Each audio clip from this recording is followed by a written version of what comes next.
আসসালামু আলাইকুম। আশা করি প্রত্যেকেই ভালো আছেন। মহান আল্লাহ তাআলার অশেষ রহমতে আমি তো অবভিয়াসলি ভালো আছি।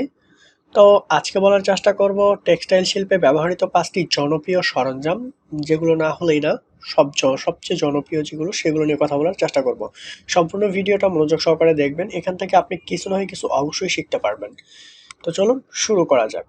প্রথমে আমরা জানব জিএসএম কাটার। টেক্সটাইল শিল্পে জিএসএম কাটার একটি গুরুত্বপূর্ণ যন্ত্র। এটি ফ্যাব্রিকের ঘনত্ব বা ওজন পরিমাপের জন্য ব্যবহৃত হয়। জিএসএম এর প্রতি বর্গমিটারে ফ্যাব্রিকের ওজনের পরিমাপ। এটি ফ্যাব্রিকের গুণাগুণ এবং বৈশিষ্ট্য নির্ধারণের জন্য একটি গুরুত্বপূর্ণ ভূমিকা পালন করে। টেক্সটাইল শিল্পের বিভিন্ন ক্ষেত্রে জিএসএম কাটার ব্যবহার করা হয়।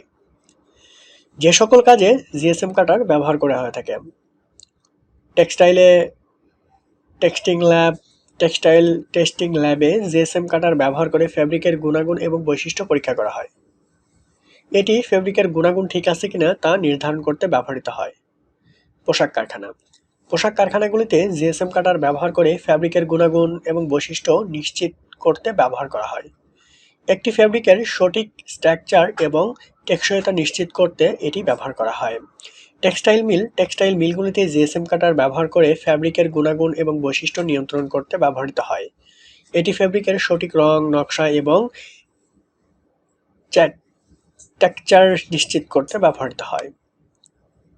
I wash station.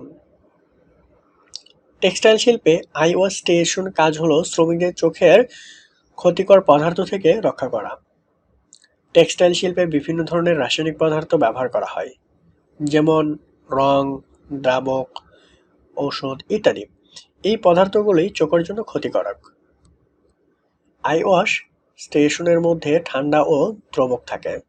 শ্রমিকরা যদি চোখে এই ধরনের পদার্থ থাকে বা যে কোনো ধরনের সমস্যা হয় তাহলে আই ওয়াশ করা হয়। পেন্টন বুক। টেক্সটাইল শিল্পে পেন্টন বুকের ব্যবহার অনেক। পেন্টন বুক হলো একটি রঙের ক্যাটালগ, যা বিভিন্ন রঙের রং এবং শেড প্রদর্শন করে। এটি বিশেষ করে টেক্সটাইল ডিজাইনারদের জন্য একটি গুরুত্বপূর্ণ হাতিয়ার বলা চলে। এটি টেক্সটাইল ডিজাইনারদের তাদের ডিজাইনের সঠিক রং নির্ধারণ করে বা নির্বাচন করে। যে সকল কাজে পেন্টন বুক ব্যবহার করা হয়ে থাকে সেগুলো হচ্ছে রং নির্বাচন, রং সমন্বয়, রং পরিকল্পনা। এরপর আমরা আসছি স্টিল কিট। টেক্সটাইল শিল্পে স্টিল কিট হলো একটি গুরুত্বপূর্ণ সরঞ্জাম যা রং মিশ্রণের সমন্বয়ে ছিটকে পড়া রোধ করতে ব্যবহৃত হয়। স্টিল কিট সাধারণত একটি প্লাস্টিক বা কাচের পাত্রে রুমালের ক্ষেত্রে গুণাগুণ ব্যবহার করা হয়। কালার ম্যাচিং বা লাইট বক্স। টেক্সটাইল শিল্পে কালার ম্যাচিং লাইট বক্সের ব্যবহার অত্যন্ত গুরুত্বপূর্ণ। কালার ম্যাচিং লাইট বক্সের সাহায্যে বিভিন্ন ধরনের টেক্সটাইল পণ্যের রঙের সঠিকভাবে মিশ্রণ করা হয় বা মিল করা হয়। কালার ম্যাচিং লাইট বক্সে বিশেষ ধরনের আলো ব্যবহার করা হয়ে থাকে, যাতে পণ্যের রং স্বাভাবিক আলোতে দেখা যায়, লাইট বক্সে ঠিক ওই রকমই দেখা যায়। কালার ম্যাচিং লাইট বক্সের ব্যবহার: কাপড়ের রঙের সঠিক মিল করাই টেক্সটাইল শিল্পের একটি গুরুত্বপূর্ণ অংশ। কালার ম্যাচিং লাইট বক্স এবং এর সাহায্যে আমরা কালারগুলো সঠিকভাবে নির্বাচন করতে পারি।